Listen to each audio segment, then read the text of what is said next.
Sejam todos bem-vindos a mais uma aula do nosso curso. Vamos darmos início hoje, então, estamos trabalhando o livro de Juízes, capítulo 19.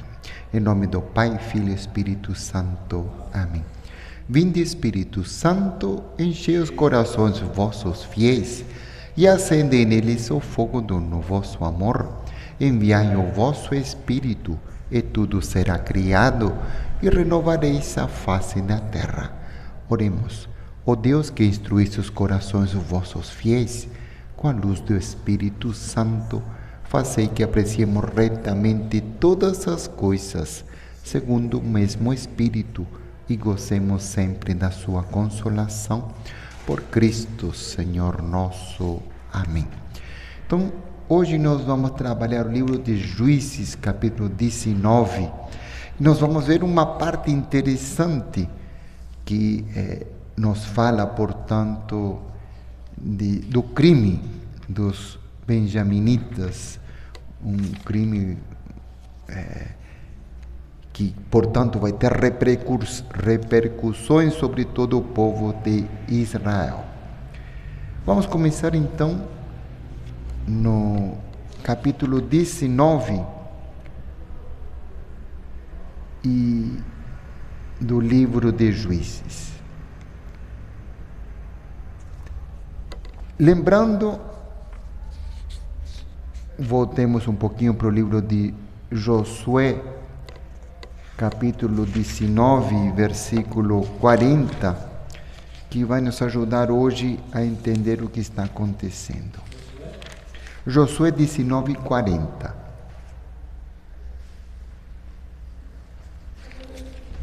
Diz assim, falando sobre a tribo de Dan. A sétima sorte saiu para a tribo dos filhos de Dan, segundo a sua família. Lembra que todas as tribos estão, portanto, fazendo a divisão daquilo que seria o território ao qual Josué entrou, né? E a primeira divisão tinha acontecido para a tribo de Benjamim, no capítulo 18, versículo 11. Lembra que todo mundo participa, portanto, de uma maneira, todas as tribos, para receberem a sua parte, vão participar de uma reunião, né? Reunião em Siquém. Das 7 tribos que vão receber, portanto, as tribos já tinham recebido da parte de Moisés. Então, saiu a sorte, em primeiro lugar, para a tribo dos filhos de Benjamim, segundo suas famílias. Então, nós verificamos 2 tribos que já dividiram, então, Dan e Benjamim. Capítulo 19 diz assim: naquele tempo, não havia ainda um rei em Israel. Tá? Quer dizer, não tem rei, tem desordem. Não tem rei, não tem lei. Não tem rei, não tem ninguém que possa julgar a maldade. Então, a perversão, portanto, sem a presença do rei, se torna ainda pior. Então, essa maneira de dizer, ainda não havia um rei em Israel, quer dizer, todo crime é permitido e muitas vezes mal julgado. Diz, havia um homem levita que residia no fundo da montanha de Efraim. Então, um levita da tribo de Levi. Então, pode ser também, muitas vezes, um sacerdote. Então, o levita, muitas vezes, podia exercer o sacerdócio de Yahvé. Tomou ele por concubina uma mulher de Belém de Judá. Veja que interessante. Aqui ele diz, tomou, não fala por esposa, mas fala, tomou por concubina. Quer dizer, a relação entre marido e mulher é uma coisa. A relação com uma concubina é totalmente diferente. O homem fica livre, de uma certa maneira, entre aspas, mais com a concubina que com a esposa. O homem, dependendo da sua riqueza naquela época, podia ter várias concubinas, né? Várias mulheres e, portanto, vários filhos com cada mulher. Com a esposa já existia muitas vezes essa relação de unidade. Quer dizer, podia ter uma esposa, embora podia ter outras concubinas. Então, ele, portanto, está tendo uma relação de concubinagem com a mulher de Judá. Moram juntos, mas não tem nenhuma relação de legal, vamos dizer assim, né? Estão em concubinato, estão amancebados, pronto. Versículo 2. No momento de cólera, a concubina o deixou para voltar à casa de seu pai em Belém de Judá. O que pode ter acontecido? Que ela foi infiel com o homem com o qual ele mora. Foi infiel e ela volta para Judá. Volta para a casa do pai. E ali permaneceu certo tempo, 4 meses. Então, ela mesma julgou, depois da sua infidelidade, julgou bem de estar com seu pai para repensar a sua vida, né? Versículo 3. O seu marido foi procurá-la para falar-lhe o coração e trazê-la para casa. Levava consigo o seu servo e 2 jumentos. Então, vai à procura depois de 4 meses da sua esposa para dizer, volta para casa. Ao chegar à casa do pai da moça, este vendo veio alegremente ao seu encontro. Encontrou, portanto, com o marido da sua filha. O seu sogro, o pai da moça, o deteve e ele ficou ali 3 dias. Conversaram e beberam ali e passaram a noite. Quer dizer, o sogro do marido da concubina quer de qualquer jeito que leve ela embora junto. Então vai tentar agradá-lo. E para isto vai tentar deixá-lo bêbado para que se reconcilie, não? Versículo 5. No 4º dia levantaram-se bem cedo e o levita se preparava para partir.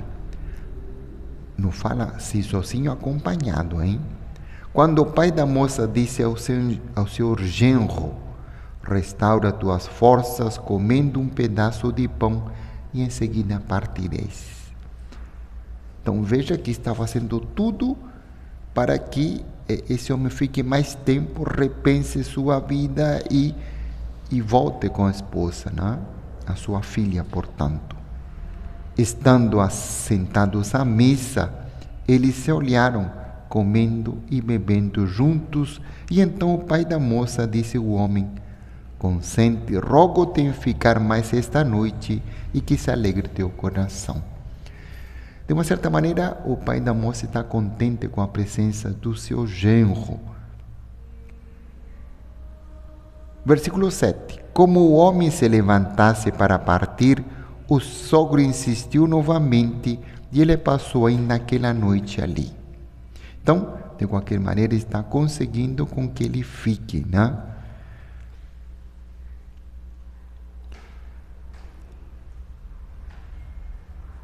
Versículo seguinte, 9. O marido levantou-se para partir com sua concubina e o seu servo, quando o sogro, o pai da moça, lhe disse, eis que o dia termina e a tarde vem chegando, portanto, passa conosco esta noite. Então, a acolhida, né? Como a acolhida faz parte, portanto, da vida desse homem, né? Fecha a porta aí para mim, muito barulho.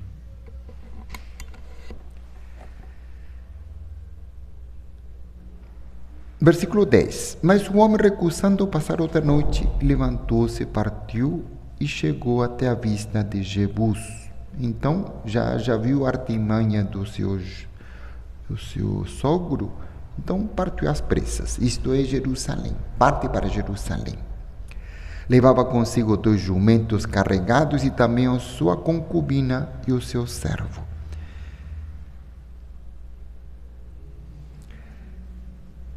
Versículo 11. Ao chegarem perto de Jebus, portanto Jerusalém, Jebus é o nome antigo de Jerusalém, o dia tinha caído muito. O servo disse ao seu senhor: vem, rogo-te, façamos um desvio e vamos passar a noite nesta cidade dos Jebuseus. Então, o servo disse: olha, vai ficar escuro, vamos ficar aqui no meio dos pagãos. O que ele fala? Seu senhor replicou: não nos desviaremos do nosso caminho para uma cidade de estrangeiros, esses que não são israelitas, mas prosseguiremos até Gabá.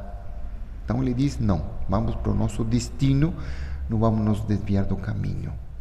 E acrescentou, falando ao seu servo: vamos, tratemos de alcançar um desses lugares, Gabá ou Ramá, para ali passarmos a noite. Então ele prefere continuar andando, mesmo se for escurecer, porque pelo menos ele se sente numa cidade acolhedora, uma cidade que faz parte, portanto, dos judeus. Versículo 14. Foram então mais longe e continuaram a sua caminhada. Ao chegarem de fronte de Gabá de Benjamim, o sol se escondia. Então, Gabá é uma cidade dos benjaminitas. É uma das cidades que fazem parte, portanto, do território, né, de Benjamim. Eu vou voltar aqui um pouquinho para Josué, para mostrar então onde está a cidade.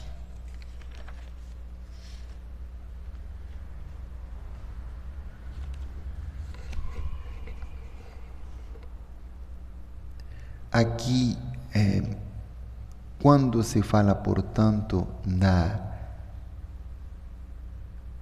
das terras que pertencem a Benjamim, em Josué capítulo 18, se mostra, portanto, a cidade de Gabá. Vamos continuar lendo. Voltamos a Juízes. O levita entrou e se assentou na praça da cidade, mas ninguém lhe oferecia hospitalidade em sua casa para passar a noite. Era muito comum um estrangeiro, uma pessoa, chegar na cidade e receber hospitalidade, alguém que o convidava. Então, em geral, a pessoa chegava num lugar, na praça, e algum passante o convidava dizendo: vem para minha casa. Lembra que para os judeus a hospitalidade, a acolhida, faz parte da vida, portanto, do judeu, né? Versículo 16. Veio um velho que ao cair da tarde retornava do trabalho no campo. Era um homem da montanha de Efraim, que residia em Gabá, enquanto os do lugar eram benjaminitas. Então, ele está numa região de benjaminitas, e aquele homem, ele é de outro lugar, né? Era da montanha de Efraim, portanto. Versículo 17. Levantando os olhos, viu o viajante na praça da cidade. Para onde vais? Perguntou-lhe o velho. E de onde vens? Então, ele queria estabelecer, portanto, o diálogo. De onde você veio, para onde está indo? Versículo 18. O outro lhe respondeu: fazemos o caminho de Belém de Judá para o vale da montanha de Efraim. É de lá que eu sou. Fui a Belém de Judá e volto para casa. Mas ninguém me ofereceu hospitalidade em sua casa. Lembra que ele mora em Efraim e foi buscar a sua concubina em Judá, em Belém. Então ele diz: estou voltando para minha casa. Versículo 19. Entretanto, temos palha e forragem para os nossos animais. Eu tenho também pão e vinho para mim, para a tua serva e para o jovem que acompanha o teu servo. Não precisamos de nada. Olha aqui, o velho diz, olha, talvez não tenha muita acomodação para receber, mas tem um lugar onde tem palha, pelo menos para vocês dormirem, e pão e vinho não vai faltar. Então, vem comigo, pelo menos não passa frio, nem passa fome. Então, ele está colhendo, o velho está colhendo, portanto, o levita, a concubina e o servo. Versículo 20. Sê bem-vindo, disse-lhe o velho, deixa-me ajudar-te no que necessitares, mas não passes a noite na praça. Então, como eu falei para vocês, a acolhida, né? A acolhida, e quem o acolhe não é um benjaminita, isso que é interessante. Versículo 21. Então ele o fez entrar na sua casa e deu forragem aos jumentos, deu comida, portanto, aos jumentos. Os viajantes lavaram os pés e depois comeram e beberam. Então estão sendo bem acolhidos na casa do velho, né? Versículo 22. Enquanto assim se reanimavam, eis que surgem alguns vagabundos da cidade, fazendo tumulto ao redor da casa e batendo na porta com golpes seguidos. Diziam ao velho, dono da casa: faze sair o homem que está contigo, para que o conheçamos. Então, a verdade é que eles querem aproveitar-se daqueles que estão chegando na cidade. Versículo 23. Então o dono da casa saiu e lhes disse: não, irmãos meus, rogo-vos, não pratiqueis um crime. Uma vez que este homem entrou na minha casa, não pratiqueis tal infâmia. Veja que o velho está defendendo a pessoa que está se hospedando na sua casa. E veja como faz. Aqui está minha filha que é virgem. Eu entrego a vós. Abusai dela e fazei o que vos aprouver, mas não pratiqueis para com este homem uma tal infâmia.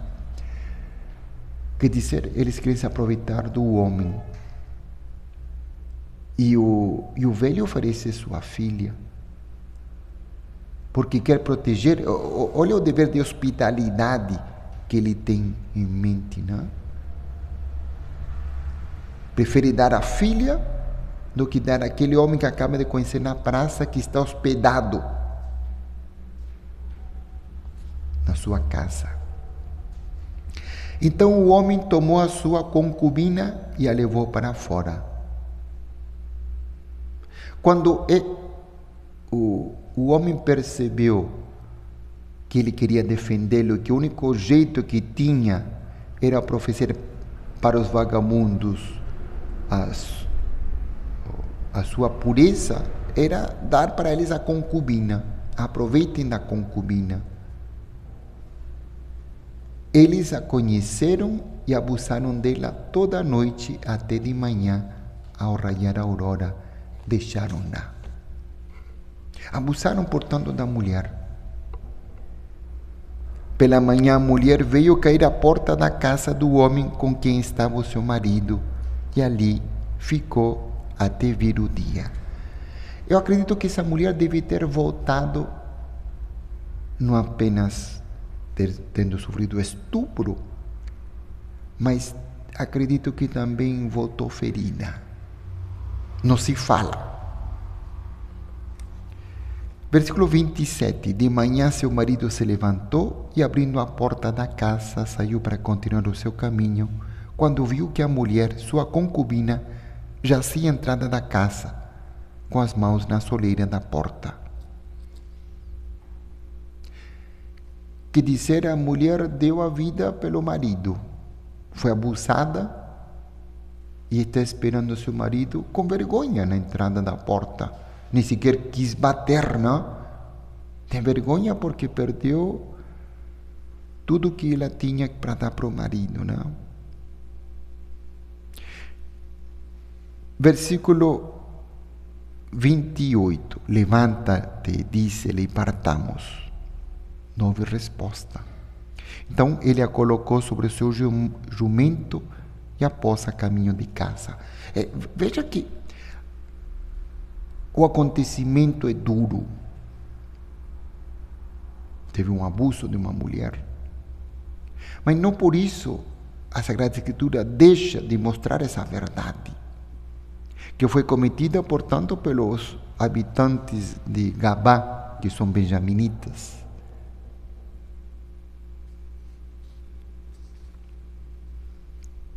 Versículo 29. Ao chegar, apanhou um cutelo, uma faca, e pegando com a concubina, a retalhou, membro por membro, em 12 pedaços, e os remeteu a todo o território de Israel. Não se fala, mas bem provável que a concubina ferida tenha morrido no caminho. Morreu no caminho. Ele chega na sua casa, vê ela morta e a corta em 12 pedaços. E manda um recado. Deu ordem aos emissários, versículo 30. Direis a todos os filhos de Israel, desde o dia em que os filhos de Israel subiram do Egito, vistes algo semelhante. Refleti sobre isso, consultai entre vós e pronunciai a sentença. Diz, olha o ultraje que nós passamos. Os benjaminitas fizeram isto com a minha esposa. E mandou, imagina, as pernas, os braços, a cabeça, o tronco, cortou, retalhou, para que vocês julguem se isso é certo o que eles fizeram. E todos os que viam aquilo diziam, jamais coisa semelhante aconteceu ou foi vista desde que os filhos de Israel subiram do Egito até hoje. Quer dizer, os benjaminitas estão sendo agora acusados de violarem, portanto, as regras dos judeus, de abusarem de uma mulher, de querer abusarem do homem, de não respeitarem, portanto, a hospitalidade. Não se ouviu falar.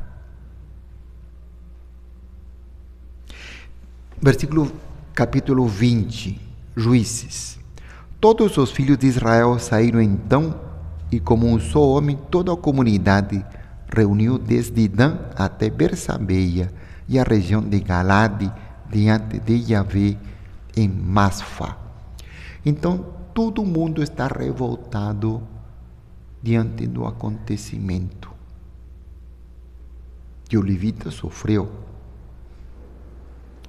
Os chefes de todo o povo, todas as tribos de Israel, assistiram à Assembleia do povo de Deus, 400.000 homens de pé, que sabiam usar a espada. Então, se reúnem para dizer o que vamos fazer agora. Os benjaminitas pecaram. Versículo 3. Os benjaminitas tiveram notícia de que os filhos de Israel haviam chegado a Masfá. Então os filhos de Israel disseram, explicai-nos como se cometeu esse crime. Qual crime? Ter abusado com a mulher, de querer abusar também do seu marido. Então, não é o crime que cometeu, portanto, o levita, que cortou a mulher em pedaços e mandou em pedaços a cada tribo. Mas o crime aconteceu antes. Simplesmente ele está mandando o recado dizendo, olha o que fizeram com minha vida. O levita, o marido da mulher que tinha sido morta, tomou a palavra e disse, eu chegara com minha concubina Gabá, de Benjamim, para ir pernoitar. Então, diz, eu cheguei na cidade de Gabá, que é dos benjaminitas, porque são da minha tribo, são da minha raça, não é? Judeu como eu. Os habitantes de Gabá se amotinaram contra mim e durante a noite cercaram a casa onde eu estava, que foi aconteceu cercaram a casa. Veja que no versículo anterior falava de vagabundos, né? Vagabundos da cidade, versículo 22. Aqui não está falando de vagabundos, está falando de habitantes, gente com razão. Se amotinaram contra mim, cercaram a casa onde eu estava. Eles queriam tirar minha vida e violentaram a minha concubina, causando sua morte. Claro, queriam atentar contra a vida dele também, mas primeiro abusar dele também, talvez torturá-lo.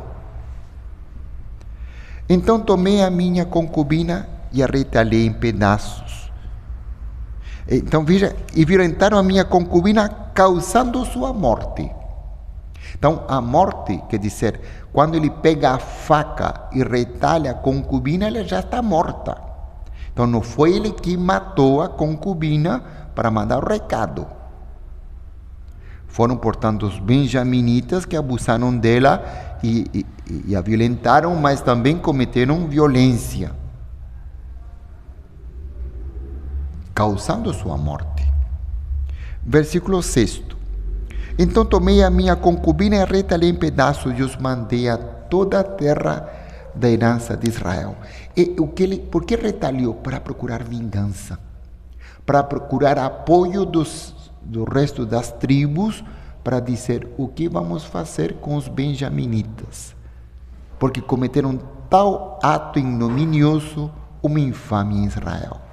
Quer dizer, essa tribo que me recebeu assim, poderia ter acontecido a mesma coisa com qualquer um de vocês.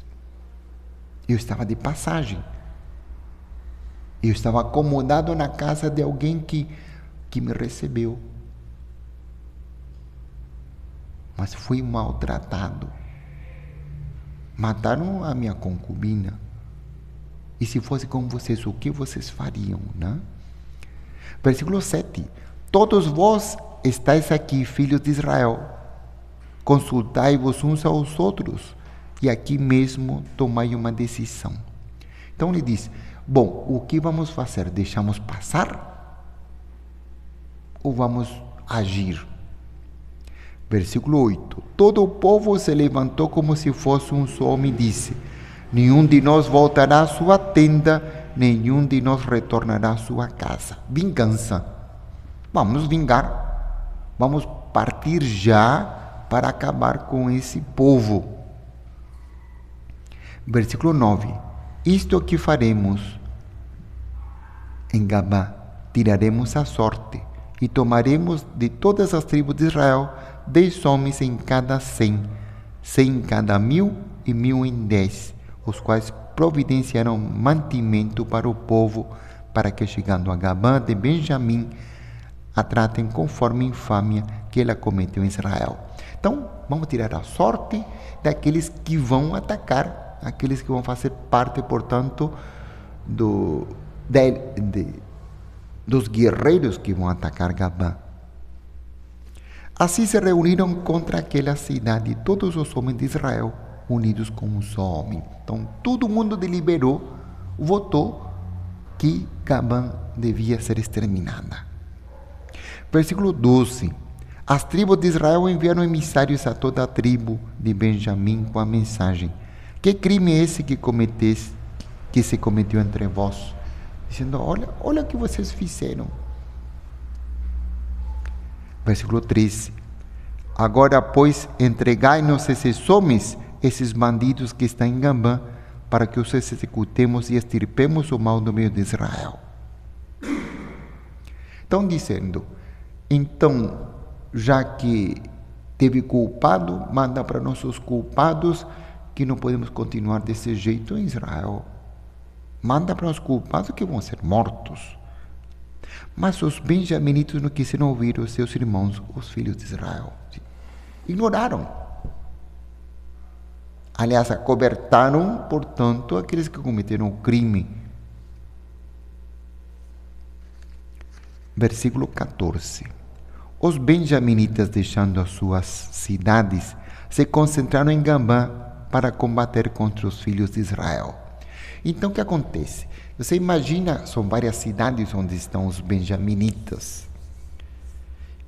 como as outras cidades sabem que o resto das tribos vão atacar Gabã, o que eles falem? O que eles fazem?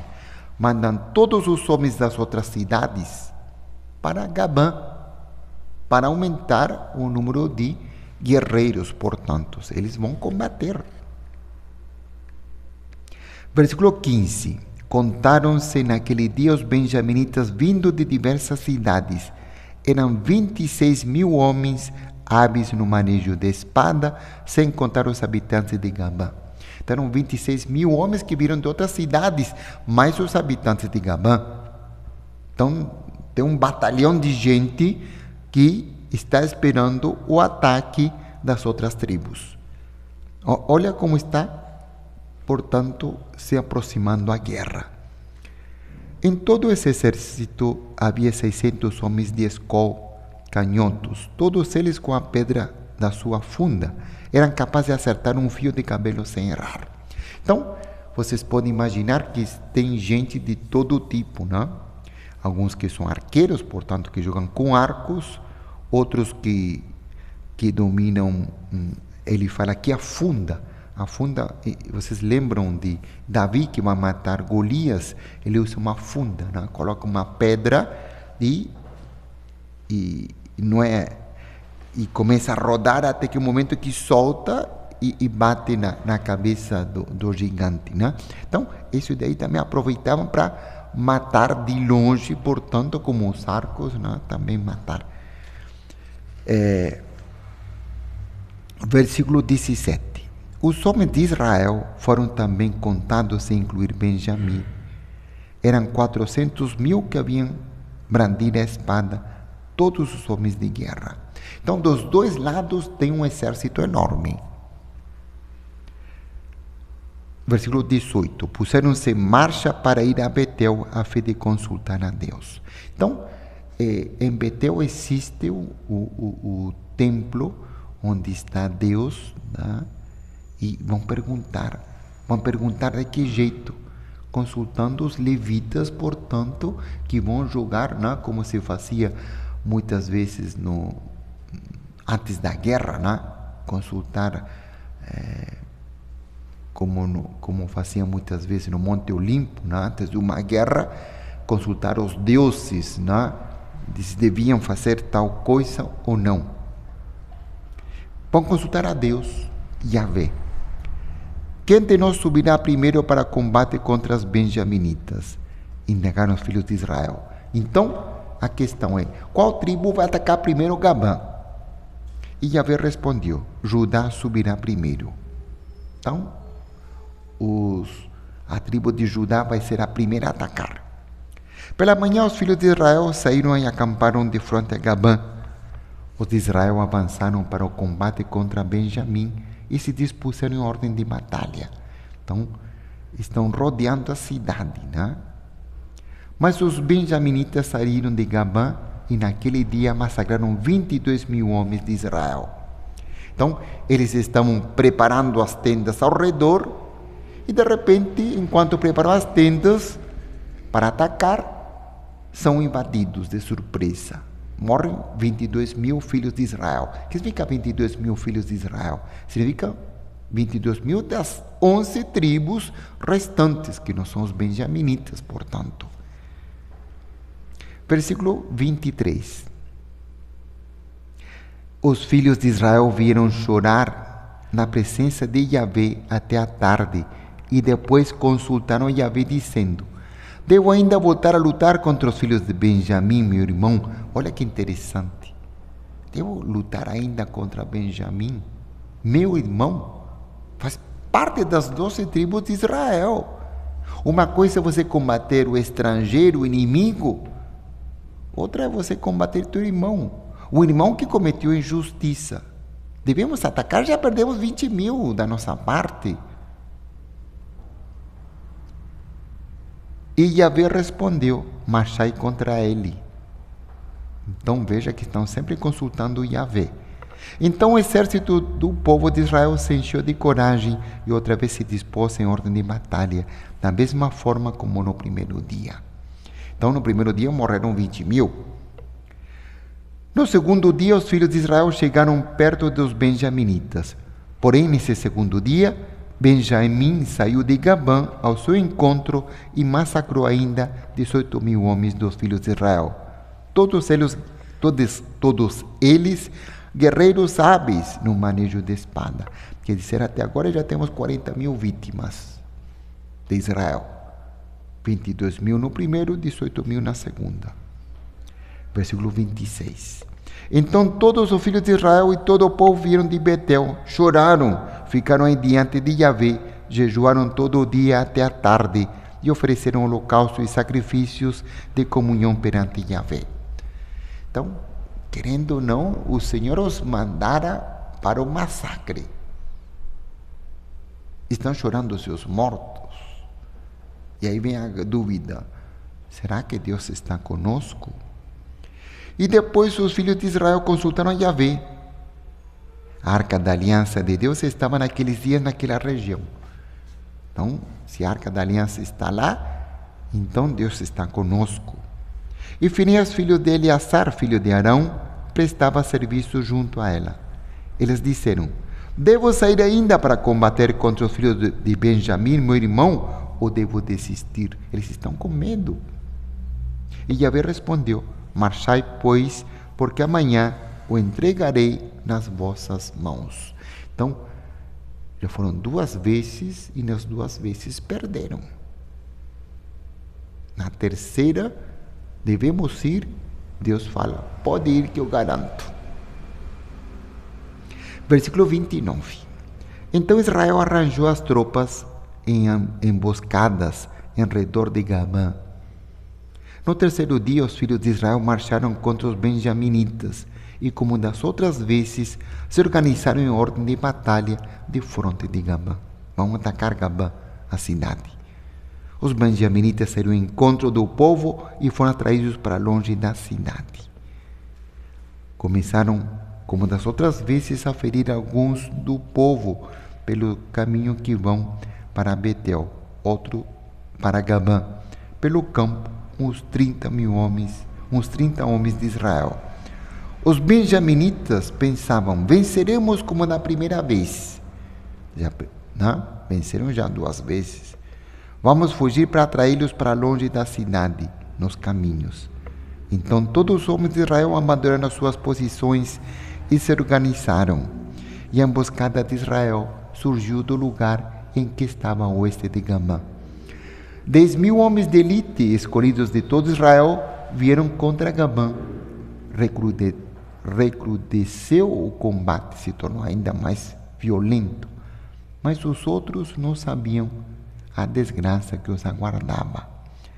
Yahvé feriu Benjamim na presença de Israel, e naquele dia os filhos de Israel mataram 25.000 homens.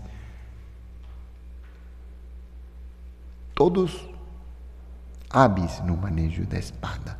Então, no terceiro encontro, agora são os filhos de Israel que vencem. 25.000 benjaminitas mortos. Versículo 36. Os benjaminitas perceberam que tinham sido vencidos. Os de Israel cederam terreno a Benjamim, porque confiavam na emboscada que tinham preparado para Gabã. Então, na hora de voltar, o retorno que eles vão encontrar, portanto, também os filhos de Israel atacando. Os da emboscada se lançaram rápido contra Gabã. Apareceram subitamente e passaram toda a cidade a fio de espada. Então, mataram todos os habitantes de Gabã. Como eles tinham saído de Gabã para atacar os israelitas, aqueles que ficaram não conseguiram segurar a cidade. Então, foram todos mortos. Ora, havia sido combinado um sinal entre os israelitas e os da emboscada. Então, tem alguns que estão na guerra, outros que ficaram perto da cidade. Combinaram um sinal de fumaça. Estes deviam fazer subir da cidade uma nuvem de fumaça como sinal. Portanto, queimar, né? De tal maneira que quem estivesse longe percebesse que a cidade tinha sido conquistada pelos filhos de Israel. Versículo 39. Então os homens de Israel que combatiam na batalha na batalha recuaram, dando meia volta. Benjamim começava já a matar alguns da multidão dos homens de Israel. Certamente nós os venceremos, pensavam eles, como na primeira batalha. Mas o sinal da coluna de fumaça começou a elevar-se da cidade, e Benjamim, ao voltar-se, julgou que a cidade inteira estava subindo em chamas para o céu. Então eles percebem que perderam. A cidade deles foi conquistada. Versículo 41. Os de Israel então deram meia volta e os benjaminitas se assombraram, vendo que o mal lhes tocava. Então, perderam a cidade e não tem como voltar. Agora vão ser exterminados. Então fugiram da cidade dos homens de Israel na direção do deserto. Mas os perseguidores o alcançaram, e eis que vinham da cidade, os massacraram, atacando-os pela retaguarda. Então, quem for para a cidade foi massacrado, quem foi para o deserto foi perseguido. 18.000 homens caíram de Benjamim, todos valentes. Quer dizer, agora os benjaminitas estão perdendo. Lembra que o exército de Israel era muito mais numeroso. Se perderam 40.000, tinha muito mais soldados. Versículo 46. O número total dos benjaminitas que tombaram naquele dia foi de 25.000 homens que sabiam usar a espada. Uma quantidade enorme, né?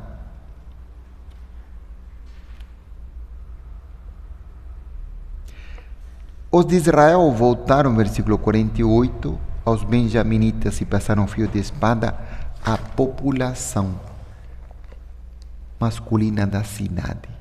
Então, o que nós temos que pensar?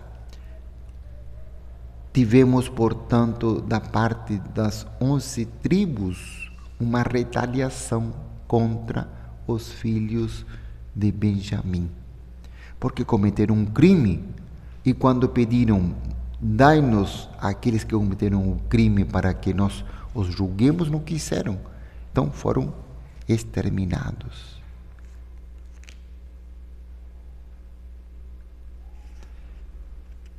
Então, vamos terminar por aqui hoje para que nós vejamos o que está acontecendo. O fato, portanto, que Benjamim, a tribo de Benjamim, se afastou da lei. Se afastou da verdade, começou, portanto, a se prostituir, não apenas com os deuses, mas também nos seus atos, na parte moral. Então, o que acontece? Era necessário exterminar o mal, e para exterminar o mal, era necessário aniquilar aqueles que eram partidários daquele gesto. Como eles não quiseram entregar aos culpados que tinham feito o mal contra a concubina, contra aquele levita, vão ser, portanto, exterminados. Então, veja que aqui a exterminação não é contra, como acontecia até agora, estrangeiros, inimigos, mas também contra aqueles que moralmente agiam com maldade, cometeram um crime, então devem ser julgados. Os benjaminitas não quiseram entregar os culpados, então todos eles vão ser aniquilados. Por quê? Porque como não tem rei, não é possível que a lei da selva impere em Israel. Isso para as 11 tribos está claro. Então, o único jeito de acabar com o mal é acabar com os benjaminitas que são partidários do mal. E por isso, portanto, essa exterminação, né? Olha como diz o versículo, voltando para o versículo 48, Os de Israel voltaram aos benjaminitas e passaram fio de espada. A população masculina da cidade mataram todos os homens, e até mesmo o gado e todo o que ali se achava. E atearam fogo também a todas as cidades que encontraram. Quer dizer, foi extermínio total. De um povo que não é inimigo, de um povo que faz parte, são irmãos de Israel. São uma das 12 tribos de Israel. Mas como eles se comportavam, precisam ser exterminados. E depois vai vir o remorso. Nós matamos nossos irmãos.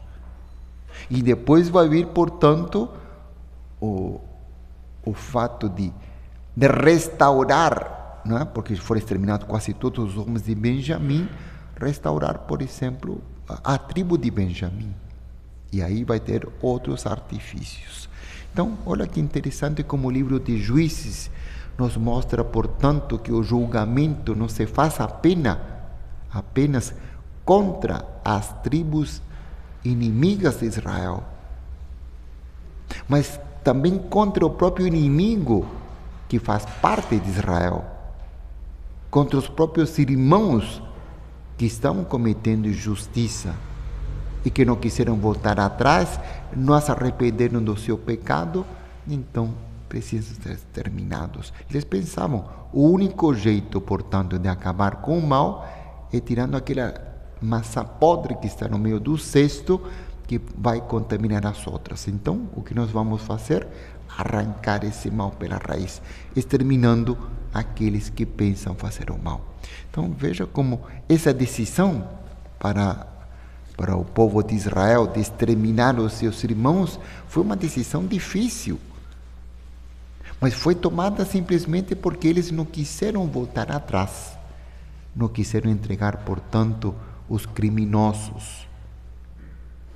E protegendo os criminosos, também os benjaminitas se condenavam, porque estavam sendo, de uma certa maneira, coniventes com o mal. Então, os filhos de Israel tiveram que tomar essa decisão de matar os seus próprios irmãos para arrancar o mal que existia dentro de Israel. Então, para todos vocês, desejo, essa é a nossa última aula hoje, um Feliz Natal e o nosso retorno, se Deus quiser, trabalhando com um novo tema para o ano que vem. Vamos agradecer a presença de Nossa Senhora. Ave Maria, cheia de graça, o Senhor é convosco. Bendita sois vós entre as mulheres, bendito é o fruto do vosso ventre, Jesus. Santa Maria, Mãe de Deus, rogai por nós, pecadores, agora e na hora de nossa morte. Amém. São José, para todos uma boa noite, um bom dia. Deus os acompanhe a todos. Feliz Natal.